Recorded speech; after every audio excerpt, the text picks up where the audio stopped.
ભાવનગર જિલ્લાના વલભીપુર મામલતદાર કચેરીમાં બે યુવાનો પર અજાણ્યા ઇસમો દ્વારા કરાયો હિચકારો હુમલો।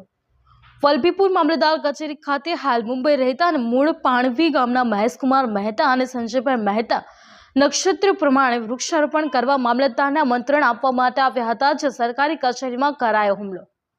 એડવોકેટ હરેશભાઈ ડોડિયા અને પપ્પુ ઉર્ફે ડોન પાટણા તેમજ અન્ય બે ઇસમો અચાનક મામલતદાર કચેરી ખાતે આવી બંને ઇસમો ઉપર કાર્યો હિચકારો હુમલો।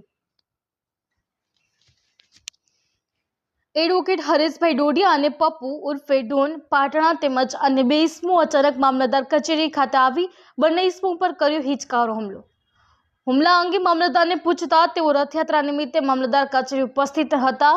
બંને બિઝનેસમેન જમીન બાબતે મળવા આવ્યા હતા, જે દરમિયાન બંને ઇસમો અંદર ઘસી આવ્યા હતા અને ઝઘડો કરવા લાગ્યા હતા। ત્યાં પડેલ પ્લાસ્ટિકની ખુરશી પાડી તેના વડે બંને વ્યક્તિને માર મારતા નાકના ભાગે ગંભીર ઈજા પહોંચી હતી। બનાવ અંગે પોલીસ મથકે જાણ થતા તાત્કાલિક પીએસઆઈ પીડી ઝાલા સહિત પોલીસ સ્ટાફ ઘટનાસ્થળે પહોંચ્યો હતો। પોલીસે બે આરોપી હરેશ ડોડિયા અને પપ્પુ ડોન પાટણાની ઘટના સ્થળેથી અટકાયત કરી હતી। વલભીપુર પોલીસ દ્વારા બંને ઇસમો પર ફરિયાદીના જણાવ્યા મુજબ ગુનો દાખલ કરવામાં આવતા આગળની કાર્યવાહી હાથ ધરેલ। અશ્વિન સોલંકી, જે ન્યૂઝ, ભાવનગર। महेश कुमार दुर्गाशंकर मेहता व्यवसाय डॉक्टर। घटनाનો પ્રસંગ એવો છે કે મારી એક જમીનનું પ્રકરણ મણપરનું ચાલે છે, મારા વાઈફના નામનું। એનો હાઈકોર્ટનો એક ઓર્ડર હતો, હું એક્સપ્લેન કરવા અહીંથી પસાર થયો એટલે મામલતદાર ઓફિસે ગયો। મામલતદારને વાત કરી એટલે મામલતદારે એમ કીધું કે ભાઈ આના માટે તમારે અપીલ કરવી પડશે, આ વસ્તુ તમે મને નહીં પણ પ્રાંતને કહો। હજુ એ વાત ચાલે છે।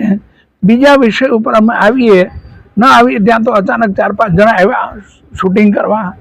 એટલે મને એવું એકવાર થયું કે મામલતદાર ઉપર કોઈ એટેક કરે છે, કાં તો એસીબીની કંઈક છે એમ, અને રવિવાર છે। આવું બધું અમે હજી સમજીએ ન સમજીએ ત્યાં એ લોકોએ ધમાલ ચાલુ કરી દીધી। ગળદા પાટુ, હરેશ ડોડિયા, પપ્પુ ડોન અને એક કોઈ બીજો માણસ હાર્દિક કરીને અને બીજા બે અજાણ્યા શખ્સો એની જોડે આવેલા હતા। એ મામલતદાર ઓફિસની ખુરશીઓ તોડી નાખી, ઢોર માર મારવા માંડ્યા। એકના હાથમાં પાઇપ, એકના હાથમાં છરી, મારા ભત્રીજાના હાથે જમણા હાથે છરી મારી, એની એક વેઇન ફાટી ગઈ છે, મને પણ માર માર્યો।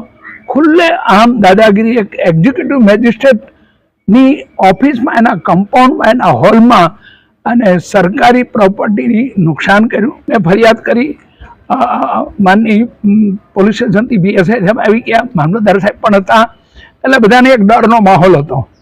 ફરિયાદ કરી છે, આગળની કાર્યવાહી પોલીસ શું કરે છે એ સમય ઉપર છે। અષાઢી બીજ હતી તો અમે અમારી ઓફિસમાં હાજર હતા, બરાબર। અત્યારે બીજના કારણે અમે હાજર હતા।